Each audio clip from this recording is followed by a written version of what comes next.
From Kansas State University, this is Agriculture Today. Eric Atkinson with you. And ahead today, K-State's Dan O'Brien checking in to offer his take on the USDA's latest grain supply and demand report and the implications for the grain price outlook. Dan will be followed by K-State's Augustine Obour. He'll talk about the creation of a Dryland Soil Health Network, which will be launched at a special meeting hosted by K-State's Agricultural Research Center at Hayes next Tuesday. You producers invited to attend. This will be an ongoing collaboration of producers, scientists, and others in the pursuit of knowledge on soil health management. And stopping in for her weekly visit on Kansas agricultural weather, K-State's Mary Knapp. All that and more directly ahead on Agriculture Today. Kansas farmers and ranchers are helping feed your family in the world. The largest contributor to the Kansas economy is beef cattle. How do you get that juicy steak on your plate? In order for you to enjoy your tasty meal, it requires the hard work of the producers, marketers, advertisers, processors, inspectors, transporters, packers, and consumers. So thank all these people and sit back, relax, and enjoy your tasty meal. This is Agriculture Today, coming to you from the campus of Kansas State University. Welcome once again.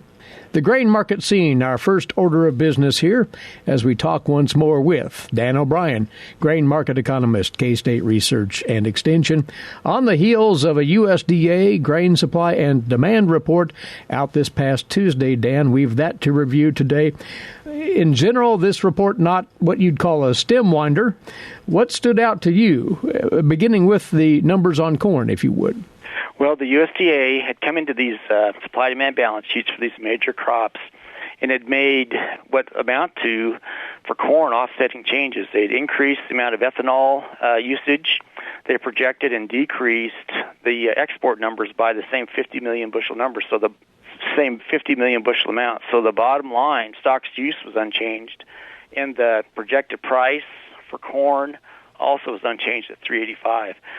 So I think that's probably as steady as she goes for now until, again, on the supply side, we'll be waiting for the resurvey of 5 northern states that could come out in March, could come out in April. We'll see when the USDA feels confident that whatever is going to be harvested has been harvested and decide to come out with that report. So that's quote out there. And on the supply side, projection right now about 13.7 billion bushels. Is it, if there's a shortfall up there, is it 200 million? Is it 500 million? It almost seems like we looked at this set of numbers and didn't make any changes on the supply side, and probably aren't going to until we see what happens on that resurvey. So that was as it was. When you look behind the scenes at the ethanol side of things, we had a sizable drop-off in ethanol production and corn usage during about the last half of 2019. But as you look at the numbers now, we've recovered on that. And ethanol production back up to the levels that it was at, if not peaking above that. So up around record levels of ethanol production and corn usage, and that's what's behind the change by the USDA in the supply-demand balance sheet. And on the export side for corn, the pace of corn is slower in terms of exports than really any year that we've seen since back in the summer of 2012. In fact, you tell us the numbers say that our corn sales to key customers are notably lower from a year ago. Well, yes. Even our best customers, when you look at what's happened with Mexico, with Korea, a number of the buyers that we really rely on for U.S. corn sales, all those numbers are down, say, 10, 15, 20%. It's most notable, I guess, for Mexico, that our strongest buyer of corn, that they're down still, even with the trade agreement that's come about. Both the accumulated exports and outstanding sales, both down again about 20%. Japan, other major buyer, they're down in terms of accumulated exports, probably more like 40%. And outstanding sales, what's still coming, also down, say, 10, 15. So a lot of these major players all showing some hesitancy. So it's a fair question. Well, what is that? Why is that happening?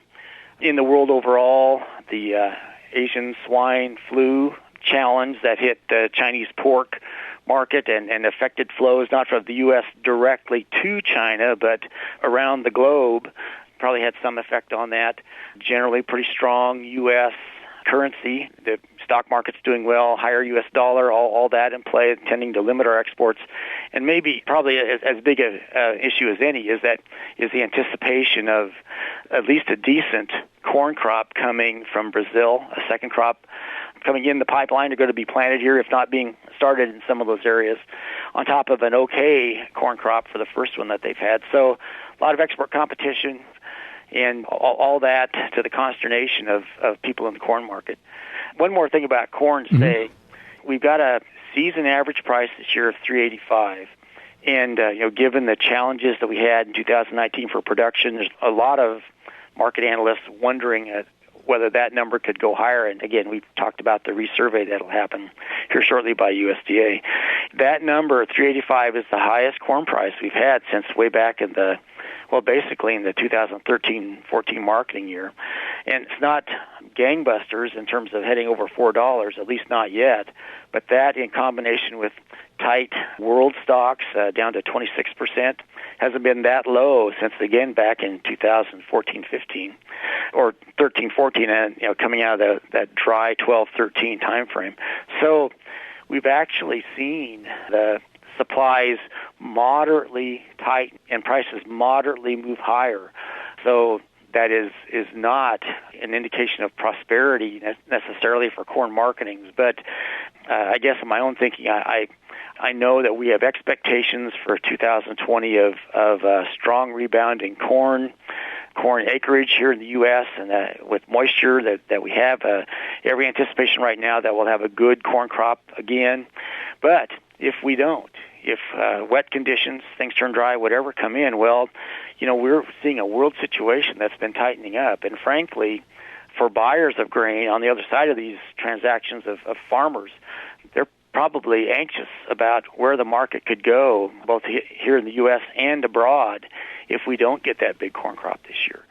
So we'll see where that goes and what type of pricing opportunities, what type of worry we have in the market heading off into April and May when the planters will need to roll, and we'll see if they're able to. Well, another indicator, Dan, from the USDA numbers this week at least seems to suggest that we are selling some grain sorghum. Yes. For grain sorghum, two major entities are in this marketing year have a fair amount of accumulation. China, although it's kind of quiet, has about 600,000 metric tons of grain sorghum purchases compared to zero in the marketing year ahead of that. And Mexico had about 84,000 metric tons, about 192 or so this year, and some outstanding sales. And even Japan has come in and has outstanding sales ahead of where they were a year ago. So, we see grain sorghum exports kind of percolate along in an up and down manner. Some good weeks at 3 and 4 million bushels, some weeks that are weaker than that. But that seems to be the mode that we have in terms of grain sorghum export purchases, some up and down weeks. But I'm sure the grain sorghum producers are not unhappy that we're starting to see a return to some business for grain sorghum exports. And likewise, some optimism is apparent in as far as soybean projected exports, as the USDA would have it. The USDA, in that February 11th report, went ahead and raised their projection of U.S. exports by 50 million bushels. So whatever changes they made in most of these balance sheets, it tended to be either 25 or 50 million bushels. That was a consistent thread, I guess. So raised that up to 1.825 billion.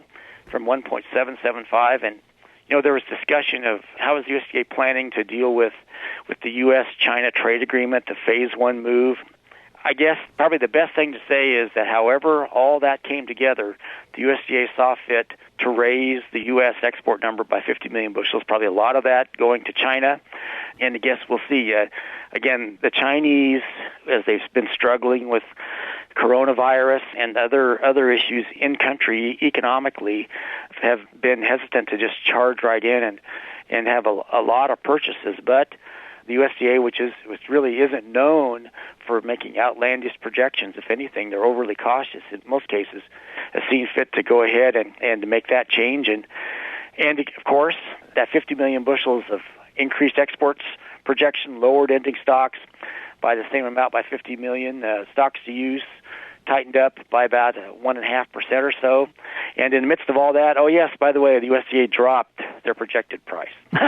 So here we tightened up stocks, but dropped the price by a quarter. Doesn't make much sense, does it? Well, I hesitate to say that. It's just say that probably the market impact of that is, as we've been thinking of late, is probably backloaded. Whatever happens for the U.S. supply-demand for soybeans will have to navigate its way through an oncoming Brazilian crop that seems to be of size and not damaged by some earlier drought stress. So we'll see. Probably it's one of those situations where stronger U.S. soybean exports will come, but we'll have to weather the strong surge of Brazilian soybean exports that will be coming on the market before this fall. And as for the USDA's new round of wheat numbers, in a word, uneventful, Dan.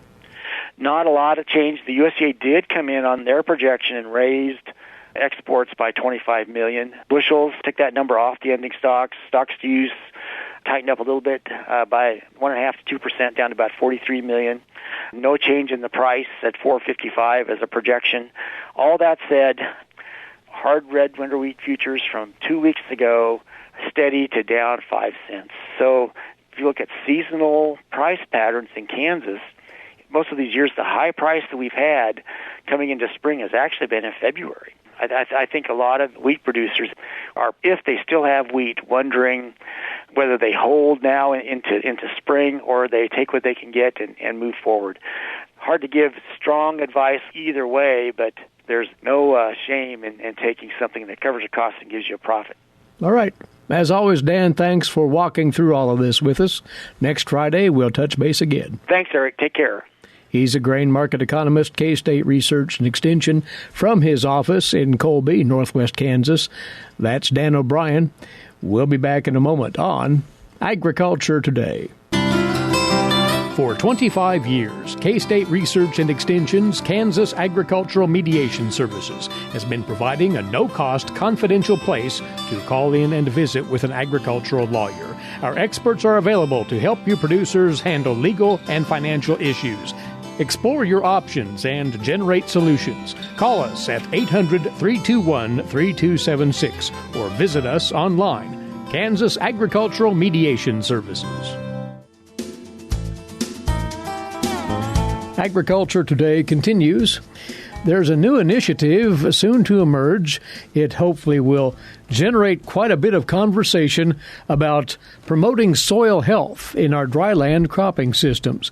It's going to be called the Dryland Soil Health Network, and it's formally to be launched this coming Tuesday, February the 18th, at a special occasion hosted by Kansas State University at its Agricultural Research Center at Hayes. The soil scientist based there, Augustine Obour, is with us now. Augustine, you tell us that this idea is an inspiration that you've been thinking about for quite some time. Yeah, sure, Eric. Thank you for having me. Yep. This is something that I've been thinking about since I joined K-State about almost 7 years ago. So when I got to Hayes, I really did some work with some producers around Hayes. And I saw they are doing some good things on soil health. We are also doing a lot of things in terms of soil health. So sometimes we stay in our own little way. We don't get our information out across. So this is something that I've been thinking about, targeting dryland crop production, looking at folks leveraging the expertise of scientists like myself, producers, and RCS staff, and anyone involved in dryland agriculture interested in soil health. And that's why this is going to come together. Let's further define what is meant by soil health here. What soil properties you're encouraging? Soil health, trying to look at management strategies that you can do to improve the soil in terms of the physical properties of the soil, the biological properties and then the chemical properties of the soil. And the overall goal is to improve the soil so you can produce more crops. So managing your soil to improve agricultural productivity. And hence, you're trying to create this broad dialogue through a network where ideas can be exchanged there. And this is strictly on dryland cropping. Yeah, this is focused on dryland. So we are looking at advancing soil management strategies. That is the goal, managing soils through conservation tillage, cover crops, no-till, to improve soil health and, of course, crop productivity. So this is going to be done through participatory research and learning, like I said, between us as researchers and producers, too. But it's starting from scratch. So we are just starting it. So we're going to have a first listening meeting on February 18th to see how we can do this. But I have a couple of objectives in mind that this network is going to provide kind of a platform for farmers and researchers to share information on soil management through structured research and education. The other thing that we want to do is to maybe conduct on-farm research to investigate some of these new ideas or soil health strategies that producers or researchers are doing, trying to help improve soil health. And the other thing that we also looking hopefully to achieve is to facilitate farmer researcher feedback. So this is very important to me because we have recommendations on, for instance, what cover crops can you grow, but we don't know if this works in our dryland environment. So if we have a feedback between our producers and trying to identify some of these soil health challenges, and maybe we can use this to refine our management guidelines for cover crop in dryland systems. So that is some of the objectives that we are hoping to accomplish with this Soil Health Network group. And as this would come together and the objectives are pursued here, what would you hope to be the end goal of this program, Augustine? Well, the end goal is what we're trying to help promote soil health in our environment. In drylands, our soils are very fragile, especially if we don't have cover on the soil. The winds blows all the time, and it blows the soil away. So if we are able to promote soil health, like covering the soil, help trying to manage it in such a way that we reduce some of these erosion processes going on our fields, that would be great. So that is what we're trying to accomplish here. Not to mention the properties of the soil itself, as you alluded. Such a big part of this. Yeah, we're going to conduct on-farm research. One of the things that we would do is to, together with our producers and researchers and all those involved in soil health, trying to identify soil health research priorities that we can conduct this research both on station and on farm. We can do some research on producers' field to actually measure some of these soil health properties. So that is going to be great. I'm hoping that we'll get a lot of interest in this. There's a lot of interest in soil health already. So hopefully this will be a way to help in promoting soil health. So what specifically will be happening this coming Tuesday, the 18th, at this organizational meeting? So thank you. What we hope to do is we have a meeting in Hayes starting at 9 a.m. So I'll have some introductions, like people around, and I'll introduce the network, what we are trying to do. And I'll give opportunity to each farmer or person around at the meeting to talk a little bit about his or her experiences about soil health. And then we also will talk about the new NRCS Soil Health Demonstration Research Program. NRCS has on-farm soil health demonstration programs that they are trying to give incentives to producers to conduct soil health research. So we will talk a little bit about that. And then I'm also involved in a project with Colorado Conservation Tillage Association. They are looking at regenerative ag. We are conducting research across Kansas, Colorado, and Nebraska, and I will talk about that too.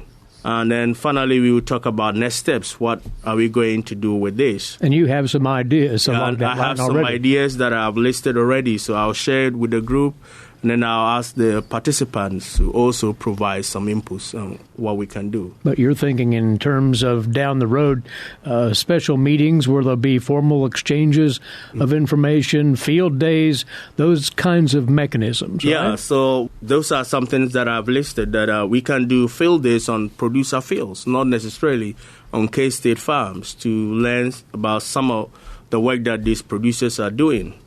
One other thing we can also do is to look at funding opportunities. There are some funding opportunities that we can help producers to apply for grants to support some of the cover crop or soil health research that they are doing on their farms. These are things that I'm thinking we can do in the future if we get this network together. To your knowledge, Augustine, is this a unique kind of approach as far as soil health? Is there anything like this network out there anywhere? Yeah, there are a couple of networks around, but most of the time it's kind of maybe a group that they have some interest that they want to do this. But this is something kind of a unique way of looking at, get everybody involved, get producers and researchers and those involved in soil health all together, because the end goal is the same, improving soil health. So this is kind of a unique way of bringing all the minds together that promote soil health. And you are looking for that wide range of expertise and interest in the subject. And interest in the subject of soil health. And right now the target is for Dryland. So, again, this will be launched formally this coming Tuesday, the 18th, at the Agricultural Research Center at Hayes. And you say it'll start around 9 o'clock in the morning with registration? We start at 9:30 with registration, and the program starts at 10 a.m. And it's a free meeting. There will be a meal provided. Yep. However, you would like folks to reserve a spot, register in advance for the meal count only, right? Yeah, that is very important. You can show up, but we want people to RSVP so we know the number that will be coming that we can arrange for the meal. But if you don't RSVP, you can still come on Tuesday. That's fine. And they can do so by contacting you via email or via phone. Yep. They can call the phone number of the station and we'll get them registered. Very well. By the way, that number is 785-625-3425. We'll repeat that in a moment. But lastly, Augustine, you would like folks who attend this to come in with their ideas and contribute to the development of this network. Sure. Yeah, we want to hear from everybody involved in this, producers, researchers, and anybody involved in soil health. We want everybody to come and we all share ideas on where to go with this and try to identify some research priorities or identify some things that we can do together, whether it's meetings or maybe a listserv where we can share information about new soil health research out there. You're pretty excited about this prospect, aren't you? I am. I'm really excited, and I think this will be something that will help to promote soil health. And I'm a soil scientist, so anything related to promoting soil health is good. An exceptional idea. Once again, what's coming together here is a Dryland Soil Health Network, and it'll get its start at this meeting in Hayes this coming Tuesday. Augustine, we wish you all the best in pulling this together, and thanks for letting us know about it. Yeah, thank you very much, Eric.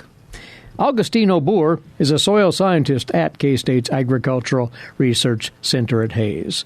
This launch date for the Dryland Soil Health Network is this coming Tuesday, February the 18th, starting at 9:30 in the morning at K-State's Agricultural Research Center at Hayes. If you don't know, that's just on the south edge of the city of Hayes off of U.S. Highway 183. If you'd like more information or to register, as they're asking you to do in advance for the meal count, 785-625-3425. You're listening to Agriculture Today. We'll stand aside now and return with today's agricultural news headlines and more for you still ahead here on the K-State Radio Network. Did you know every Kansas farmer feeds 128-plus people? Kansas farmers are hard workers, dependable, authentic, and sensitive. Not only do farmers put food on your table, but they put clothes on your back and fuel in your car. For more information about Kansas farmers, visit K-State Research and Extension online or stop by your local Extension office. This message has been brought to you by the K-State Animal Sciences Leadership Academy participants.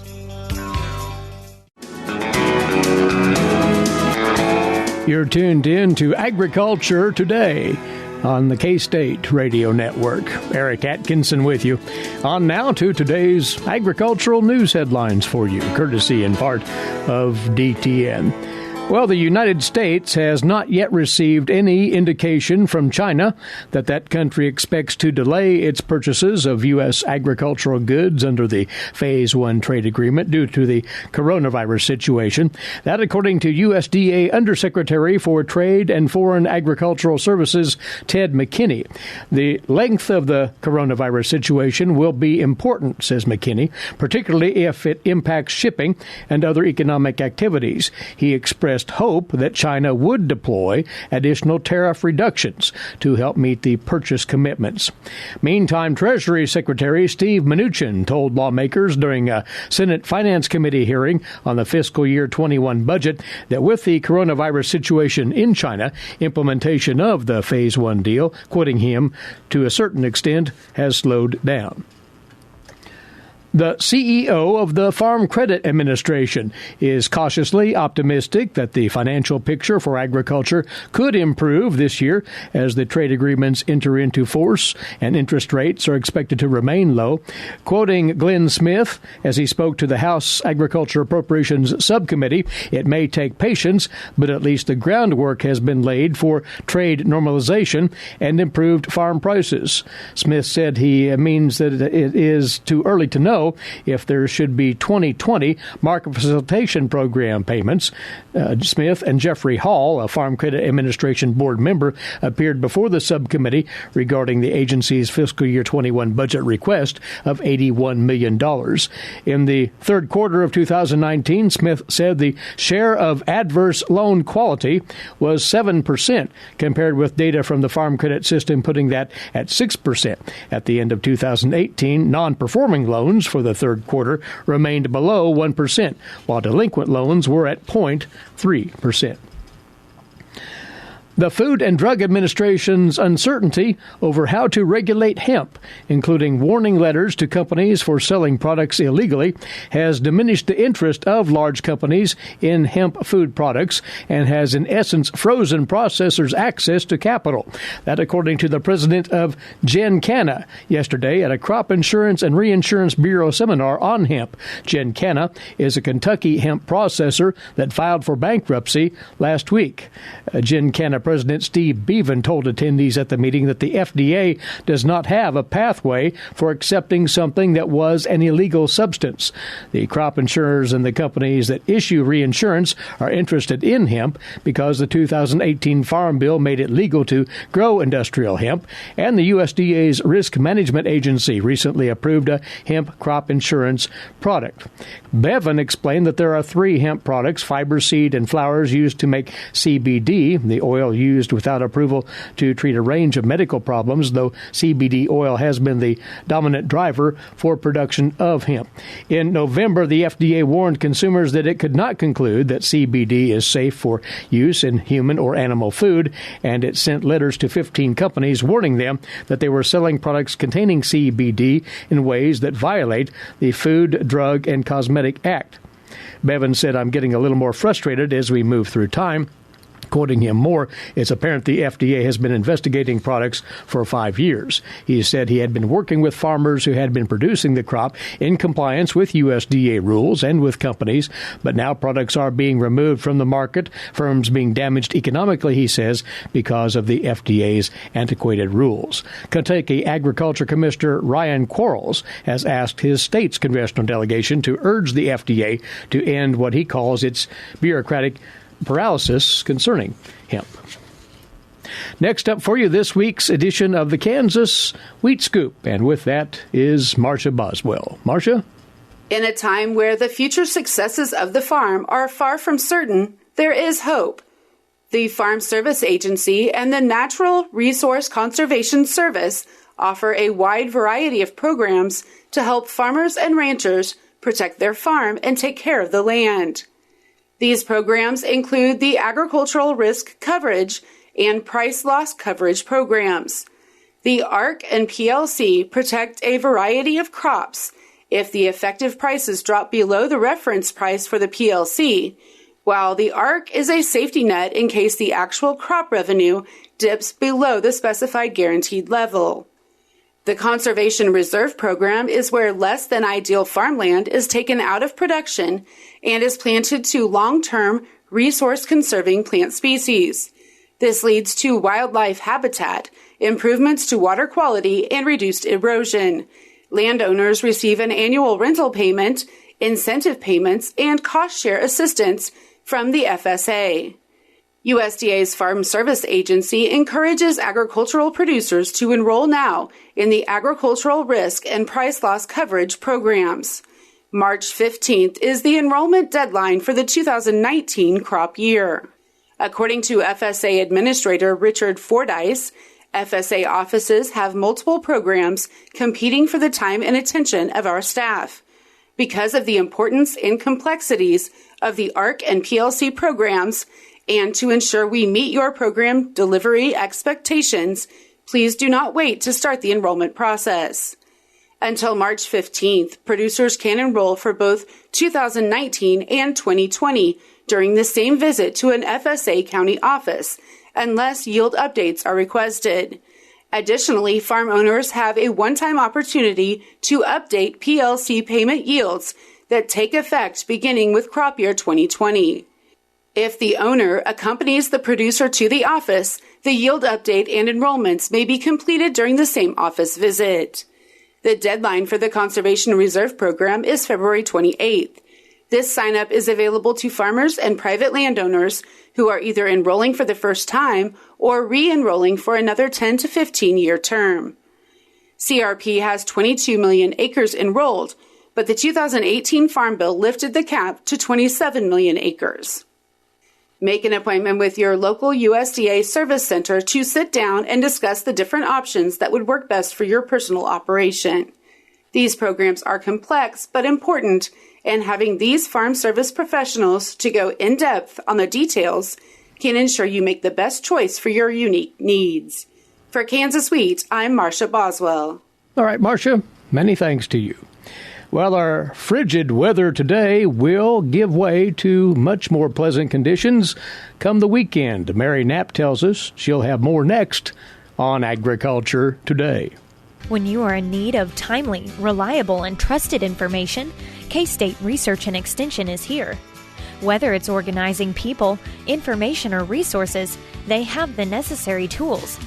Community comes first for K-State Research and Extension.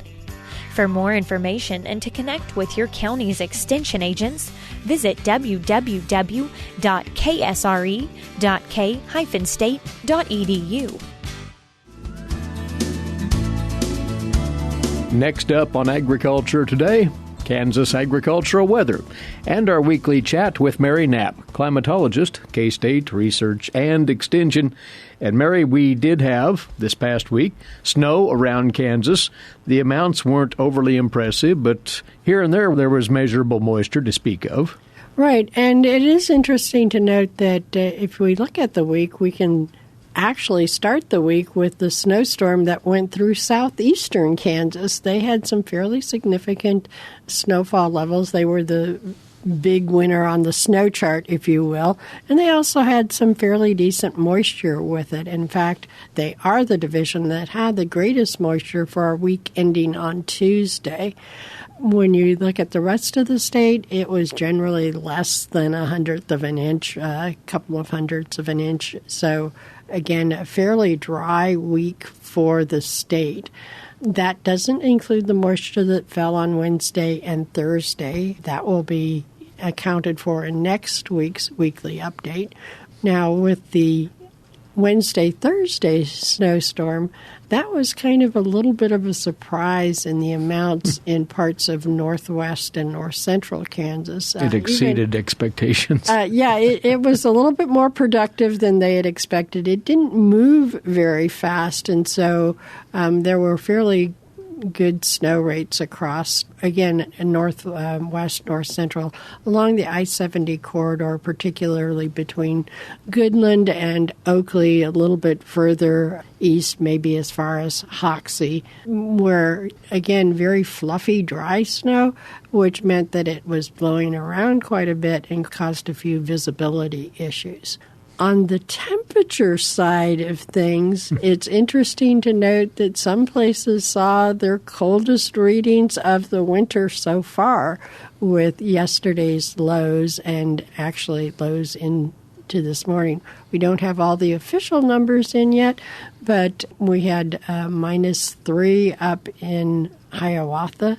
Reported lots of 0 readings across the area this morning, and that doesn't account for the wind chill. And we saw some substantial wind chills of -17, -18, very, very brisk conditions as we are looking forward to our spring weather. It's been a crisp morning, but the good news is that this will turn around quickly, which we'll speak of. The drought monitor in Kansas, we have still regions of concern out there, Mary. Right, we do. The Southwest is still the largest impacted area where we've got some moderate to severe drought.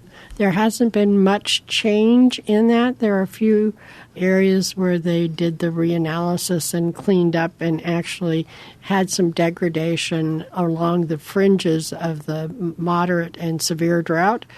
We're watching very carefully west central and northwest Kansas because they have not been heavily favored with moisture this winter. They're in abnormally dry conditions now as we move into our spring season, where we would typically start to see increasing precipitation amounts. If they don't start seeing a change in the pattern, they could very quickly slide into drought as well. It's going to take a while for a number of these areas to, again, dig out because they're fairly well entrenched in their dryness. Right. But again, when you look at that southwest area, if we have favorable, even normal moisture in March, they get so much more moisture in March than they do in December, January, and February that things could turn around very quickly. Also, that's when we would expect the crops to come out of dormancy, whether it be canola or winter wheat. So there's not a very high demand at this particular time of the year. That will change as we move into our spring weather. The demand will increase. If we don't have matching precip, things could switch either way very, very quickly. They could deteriorate rapidly or they could improve rapidly, depending upon what the pattern is this spring. And at this point, it's equally likely for either wetter than normal, normal, or drier than normal. So we're really keeping our eyes on what's happening for the spring. For the central and eastern part of the states, there is still an area of moderate drought in the central part. That's likely to improve in this next drought monitor because they have seen some favorable moisture over the last couple of weeks. Also, again, the drier than normal conditions in the east have not been detrimental. They've actually been beneficial because that's allowed for at least some of the soil moisture, the saturated soils, to dry down a little bit in anticipation of those spring rains. We still have very high river levels across the eastern half to third of the state. There's still very high reservoir levels. They're not in flood stage any longer, but they are at the top of their conservation pools. So we are not really suffering from those dry conditions in the east where we might have it if we'd had a drier year the previous year. And in the near-term outlook, there's, you say, not much opportunity for more moisture in virtually all of Kansas. Right. There is another system that's expected to come through on Monday that will be more of a temperature swing, wind swing, rather than precipitation. The quantitative precip forecast is basically calling for less than 1/100th of an inch across almost the entire state. When you get to the borders around the fringes, it's almost like a donut hole. And Nebraska, Missouri, Oklahoma, and Colorado could see it, but most of Kansas is likely to miss it. But the upside again is that we'll see warmer temperatures starting actually later today and extending into the weekend, you say? Right. We are looking for, in the eastern part, to see highs up into the 50s. The west may see highs in the 60s. Probably the better side of it is that our lows are going to be more moderate. We're looking at lows in the 20s rather than lows in the single digits, and that will be very welcome. Again, as we move later into the month, we would expect our temperatures to be increasing, so this will be closer to normal than it was when we started February with that balmy 64, 65-degree weather. We were spoiled with that one shot of springtime. Yeah, one shot of spring is enough to get people thinking about that, especially as we move towards the end of the month. We're getting into longer day lengths, and people are getting ready to start that spring season. Mary, thank you, as always, and next week we'll talk again. Thanks, Eric.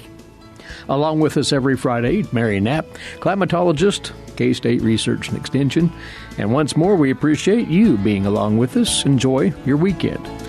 Eric Atkinson here for Agriculture Today over the K-State Radio Network.